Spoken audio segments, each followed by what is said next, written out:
દોસ્તો, આ ચૂંટણીમાં આજે આપણે અહીંયા સફળતાનું સેલિબ્રેશન કરવા એકઠા થયા છે.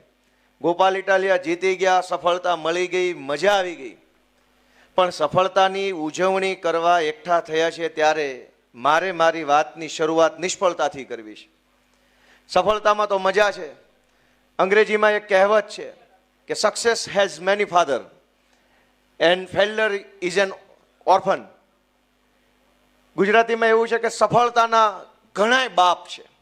સફળ થાવ તો બધા એમ કે મેં આ કર્યું હતું, મેં આ કર્યું હતું, અમે અંદર ખાને ટેકામાં હતા, અમે અંદરથી તમારી હારે જ હતા. સફળ થાવ તો દુનિયા આખી એમ કે મેં કર્યું. ફેલ જાઓ તો અનાથ. ફેલ્યુર ઇઝ એન ઓર્ફન, અનાથ છે. 2022ની વિધાનસભાની ચૂંટણીની પહેલા અમારા બધાની આમ આદમી પાર્ટીની એવડી મોટી મહેનત હતી. બધાને એમ લાગતું હતું કાંઈક થઈ જાય, અને કાંઈ નહીં થાય તો કાંઈ નહીં, ગોપાલ ઇટાલિયા, ઈશુદાન ગઢવી ને 2-4 જણા બીજા જીતી જશે. આવું લોકોના દિલની અંદર ભાવના હતી.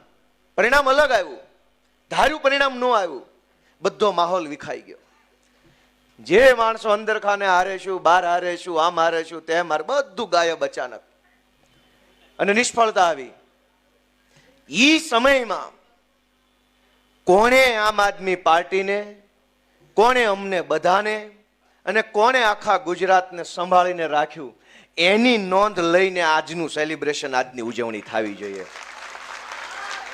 તેદી પાર્ટી ન ટકી હોત, તે દિવસે સંયમ ન હોત, ધીરજ ન હોત, હારને પચાવી જવાનું કાળજું ન હોત, તો આજે આ ઉજવણી ન હોત.